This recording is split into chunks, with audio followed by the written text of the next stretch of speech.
Bên trong quán cà phê internet còn có phòng riêng cho các cặp đôi thế hệ sau chơi hoa như vậy. Bạn nghĩ sao? Người ta là phòng riêng của cặp đôi chính thức. Chúng ta cũng có thể đặt 300-400 máy tính, sau đó là một số phòng riêng và khu vực VIP như thế chúng ta có thể kiếm được nhiều hơn. Bố vui sẽ đồng ý để lại 1 đến 20% là vốn kinh doanh của chúng tôi. Sau này chúng tôi cũng không cần phải lấy tiền của nhà bạn để dán quán cà phê internet. Ý hay đấy, chúng ta sẽ đi tìm anh em Tôm ngay bây giờ. Cái gì còn phải mua 200 máy tính nữa? Cho bạn. Ông không biết máy tính ở Đại Minh phổ biến như thế nào. 100 cái cũng không đủ. Quán net ngày nào cũng đây, đôi khi thậm chí không có một nơi để ở. Họ đều phàn nàn, hãy thêm một số máy tính. Máy tính đó xuất hiện đột ngột như vậy vào thời nhà Minh. Họ không nghi ngờ gì cả.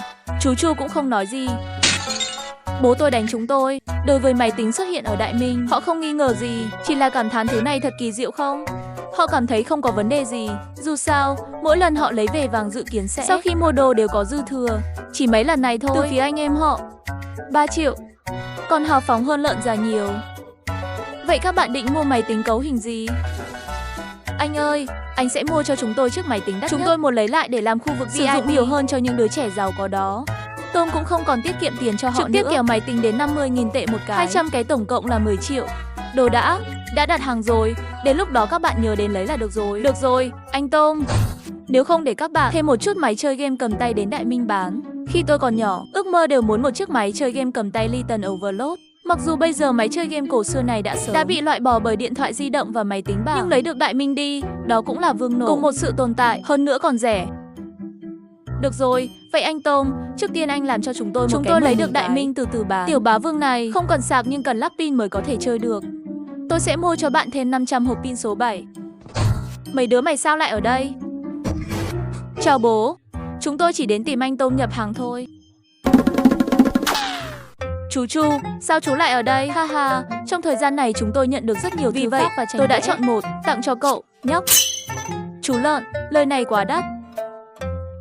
Những gì tôi tặng bạn, bạn còn phải đầy 3 chặn 4 để bạn nhận thì nhận. Có rất nhiều thứ tốt hơn trong thư viện của chúng tôi.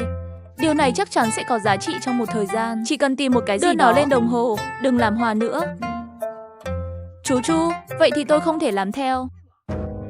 Hôm nay tôi đến tìm bạn là có việc muốn thảo luận với bạn. Chuyện gì vậy? Chúng tôi quyết định đối đầu với mùa đông này đánh nhau.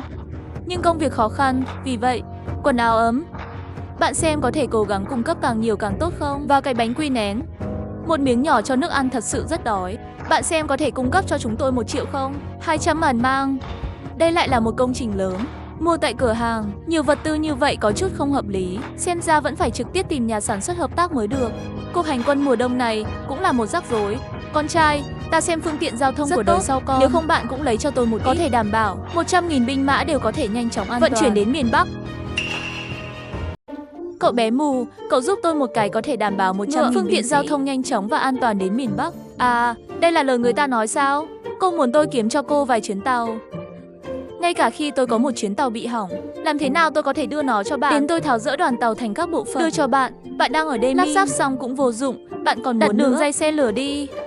Bạn thấy máy bay, pháo, tàu hỏa nào trong phim có thể để hạ tiểu tử làm một lô, nhận được Đại Minh đại triển thần uy, không ngờ lại rắc rối như vậy.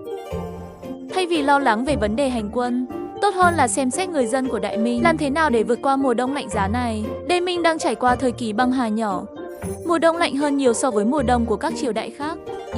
Kỳ băng hà nhỏ sẽ có nhiệt độ giảm mạnh, đặc biệt là lạnh. Hơn nữa thiên tai thường xuyên xảy ra. Đại Minh trả lời rồi. Có một nửa nguyên nhân vì ảnh hưởng của thời kỳ băng hà nhỏ này.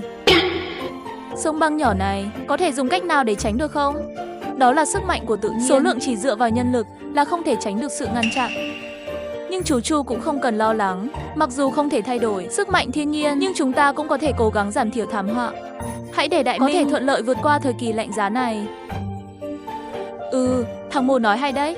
Chúng ta không thể nản lòng. Đại Minh vẫn đang chờ dưới sự dẫn dắt của chúng ta. Hướng tới giàu mạnh thì sao? Bạn nói phải làm gì? Điều này phải đề cập đến than đá. Không, đó là than đá mà Đại Minh nói. Than đá? Đó không phải là trường hợp không có lựa chọn. Một cái gì đó sẽ sử dụng. Tại sao cậu bé mù lại nhắc đến anh ta? Đại Minh dân chúng nói thế nào cũng có mấy cái. Ngàn vạn đi, chỉ dựa vào chú lợn. Bạn mua thêm quần áo ấm sợ là không thực tế. Rất nhiều người chỉ có thể chết cóng. Phải, nhưng nó có liên quan gì đến than đá? Vì vậy, đốt lửa bằng than để sưởi ấm. Đó là điều Đại Minh nên làm bây giờ. Tiểu tử ngươi không biết sư thái có độc, người dân sẽ không bao giờ mang vào nhà để sưởi ấm. Lý do tại sao than này có thể gây ngộ độc, bởi vì trong quá trình đốt than tạo ra carbon monoxide, sulfur dioxide, khí độc hại như oxit nitri rất dễ để người ta hít vào với số lượng lớn một cách vô thức, gây ra ngộ độc carbon monoxide. Thằng nhóc này, sao lại nói những điều chúng ta nghe không hiểu? Không phải chỉ là học thêm vài ngày so với chúng ta như sao? Vậy, ha, trong trường hợp như vậy, vậy cậu còn làm gì để thử sưởi ấm? Nếu trực tiếp dùng than để sưởi ấm, tất nhiên là không, nhưng bạn có thể biến nó thành than tổ ong, thậm chí là than tổ ong không khói. Cái gì vậy? Một tổ ong có thể đốt trong vài giờ, chỉ cần 4 đến 5 tổ ong, nó sẽ giữ cho bếp cháy cả ngày. Một cục than tổ ong nhỏ này có thể cháy trong vài giờ. Nếu như vậy, chỉ cần giải quyết vấn đề viêm nhiễm độc, người dân sẽ dùng nó để điều đó thực sự hiệu quả. Lấy tổ ong. Chi phí thế nào? Thứ này rất rẻ. Một cái tổ ong than cũng chỉ vài xu.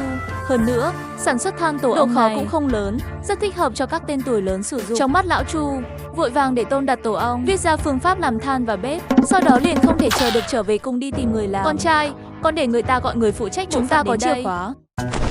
Mời bạn đến thăm hoàng đế bệ hạ. Nào nào, bạn xem thứ này để bạn xây dựng. Mất bao lâu? Bệ hạ, thứ này không thể. Trên đó có độc, có kích thước và kích thước. Nó có thể được thực hiện trong vòng chưa đầy 2 ngày. Được rồi, bạn làm mấy cái trước nhé. Kích thước phải giống nhau, lông mày tròn nhất định phải rửa bằng nước trước khi mài thành bột lông mày. Không bao giờ dò dỉ công thức nấu ăn than tổ ong. Bố ơi, tổ ong này là người anh em mù dạy bạn làm tốt lắm. Cậu bé mù nói tổ ong này có thể dùng để nấu ăn và sưởi ấm. Điều quan trọng nhất là không có khí độc. Dân chúng không cần lo lắng dùng nó sẽ bị trúng độc than đâu. Nếu đúng như vậy thì dân chúng sẽ có ít người chết cóng hơn. Thưa bệ hạ, lò than và than tổ ong đã xong rồi.